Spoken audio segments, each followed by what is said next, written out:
Hi, hello, வணக்கம். அ என் பேர் கார்த்திக்.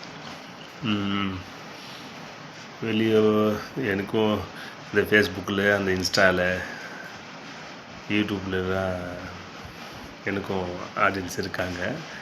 கொஞ்சம் கொஞ்சம் ஒன்றும் இல்லை, ஒரு விஷயம் சொல்லலான்னு நான் இந்த பதிவு போடுறேன்.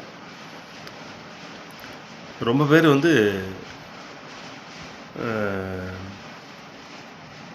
மனைவிய, அதாவது தன்னோட பொண்டாட்டிய அடிக்கிறது, அது அது எப்படி சொல்கிறதுன்னு தெரியல எனக்கு.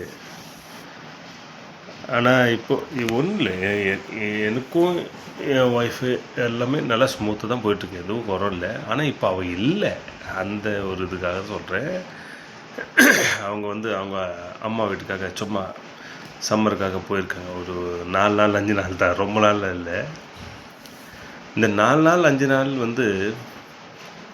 ரொம்ப ரொம்ப அது எப்படி சொல்கிறதுன்னு தெரியல எனக்கு. ரொம்ப நரகம். குழந்தைங்க இல்லை,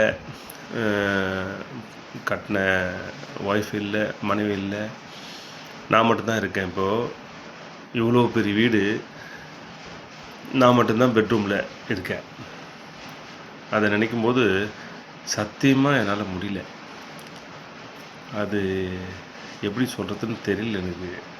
அது ஒய்ஃப் இல்லை, குழந்தைங்க இல்லைன்னும் போது நம்ம ஒரு ஏதோ கண்ணை கட்டி காட்டில் விட்ட மாதிரி ஒரு ஃபீலிங் ஆகுது.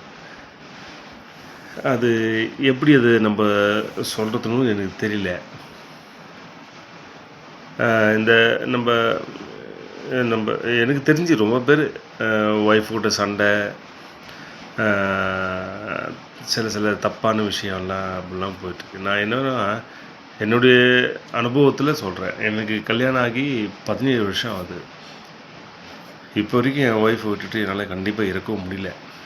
சும்மா ஒரு வாரம் அவங்க அம்மா வீட்டுக்கு போயிருக்காங்க. சும்மா சம்மர்ன்றதுனால போயிருக்காங்க. சும்மா இந்த ஒரு வாரம் கூட நம்மளால் பொண்டாட்டி இல்லாமல் கண்டிப்பாக இருக்க முடியல. அது வெக்கத்தை விட்டு சொல்லலாம். ஏன்னா பொண்டாட்டி இல்லைனா தான் அதனுடைய கஷ்டம். நம்ம வீட்டுக்கு நம்மளே கதவு திறந்து லைட்டு போட்டு, நம்மளே தெரு வாசக்கால் கழுவி, நம்மளே சமைச்சு ஒண்டியாக சாப்பிட்றது, அந்த அந்த அந்த ஒரு கொடுமை ரொம்ப கஷ்டம். அதனால் நான் இப்போ சொல்கிறேன், உங்கள் மிஸ்ஸஸ் கூட யாருன்னா, உங்கள் மனைவி கூட நீங்கள் யாருன்னா சண்டை கண்டை போட்டிங்கன்னா கொண்டானா, என்னுடைய அபிப்பிராயத்தில் சொல்கிறேன், உங்கள் மனைவிக்கிட்ட நீங்கள் மன்னிப்பு கேளுங்க. அது பொண்டாட்டிக்கிட்ட தோற்றவன் என்றைக்குமே தோற்றவனே கிடையாது. பொண்டாட்டி தோற்றா தான் ஜெயிக்க முடியும். அது என்னுடைய அனுபவத்தை சொல்கிறேன். சின்ன ஒரு இன்ஃபர்மேஷன் தான்,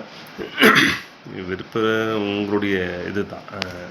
ஏன்னா நான் யாரையும் கம்பல்லாம் இல்லை.